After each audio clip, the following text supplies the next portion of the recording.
Some breaking news coming into my inbox directly from the White House just about 4 minutes ago.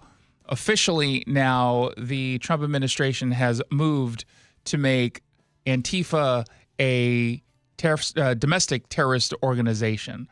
They call Antifa in this White House executive order a militaristic anarchist enterprise that explicitly calls for the overthrow of the United States government, law enforcement authorities, and our system of law, using illegal means to organize and execute a campaign of violence and terrorism nationwide to accomplish these goals. They say because of the pattern of political violence designed to suppress lawful political activity and obstruct the rule of law, I hereby designate Antifa as a domestic terrorist organization.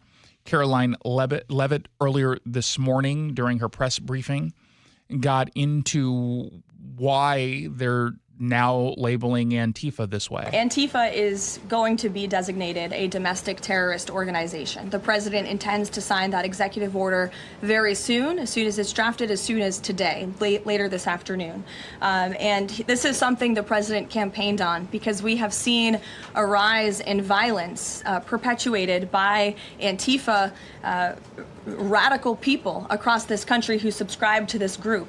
And unfortunately, it's gone widely uncovered by many in the legacy media. It also went completely ignored by the previous administration. Not anymore. Not only, as you mentioned, were the bullet casings subscribed with Antifa mottos, if you will, in the heinous assassination of Charlie, but there have also been more examples than I could read off for you here in this briefing room today of violence from Antifa. Now, as I stated on Fox News last week, this is not the end of Antifa as an organizing force.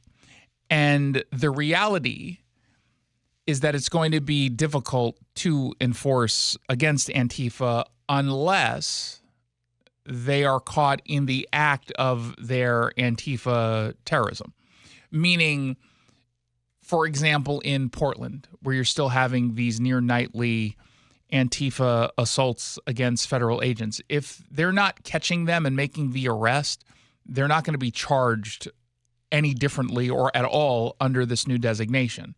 You're going to have to catch them in the act because the reality is it's very difficult to identify these individuals. They wear black bloc intentionally. That's where they are covered head to toe in black. You can't see anything, including the color of their eyes.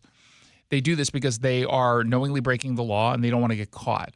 Locally, police departments, at least in the areas in which Antifa is really relevant and active, they're not making arrests. Portland PD or Portland Police Bureau, they're not getting involved at all, zero. In Seattle, when Antifa organizes, for the most part, SPD does not make any arrests. They sometimes do, but for the most part, they won't. Now, that's not going to preclude federal law enforcement from going after these individuals, but still, it's not going to be the same as if you had a police force going after these individuals. So why exactly do you do this? I think two reasons. Number one, money. Number two, culture. Let's start with that part first, culturally. This is relevant because it tells people that this kind of political violence is not going to be tolerated anymore. We're not going to normalize it. We're not going to embolden or enable. We are now saying if you identify as Antifa, you are a domestic terrorist. Now, there's a difference between someone who is part of Antifa organizing and someone who goes online and declares themselves anti-fascist. There are two different things. Antifa is indeed an idea. That is also true. It's also a group. And I know that they're a group because I infiltrated them for 2 years. I reported on them for many years. And you know what they do to make it really easy to identify? You know what they do? Ask me what they do. Well, what do they do? They chant Antifa, and they have flags that say, wait for it, Antifa. That's helpful. When you organize yourself and you call yourself Antifa and then you commit violent acts, well, guess what? You're a group called Antifa. That's how this works. The other reason why they're doing this is it makes it a little bit easier to go after the people who fund Antifa. Now, I shall remain consistent on this.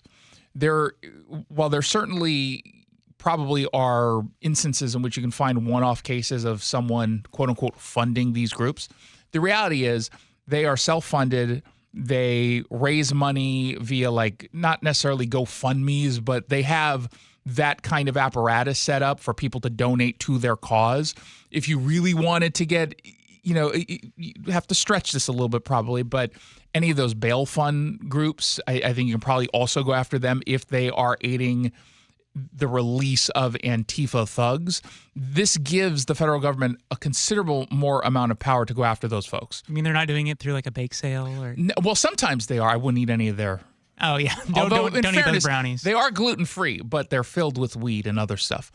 They also come from really wealthy families. I mean, I was asked on Ingram Angle last week, who are Antifa? Who are members of Antifa? They're generally 18 to 30-ish years old. They are usually white. They're usually well off, family-wise. They live in their mother's basements or the mother-in-law apartment on the property. There's a disproportionate number of trans and non-binary members of this group. I don't know why. Maybe that's just the Pacific Northwest.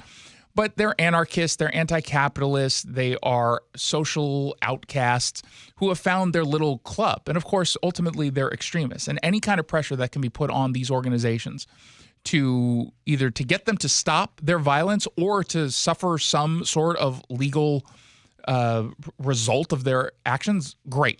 I want more of it. Antifa is a domestic terrorist organization, period. Anyone who tells you otherwise is lying to you. And anyone who tells you that Antifa doesn't actually exist, that it's just an idea, that it is a figment of conservatives' imaginations, well, it's weird because there's going to be a whole lot of people right now panicking as a result of this executive order. Why are you panicked if it's fake? Why are you panicked if Antifa doesn't actually exist? What do you care if the president puts out an executive order, the left-wing media that tells us Antifa doesn't exist? I guess they're just wasting their time then, huh?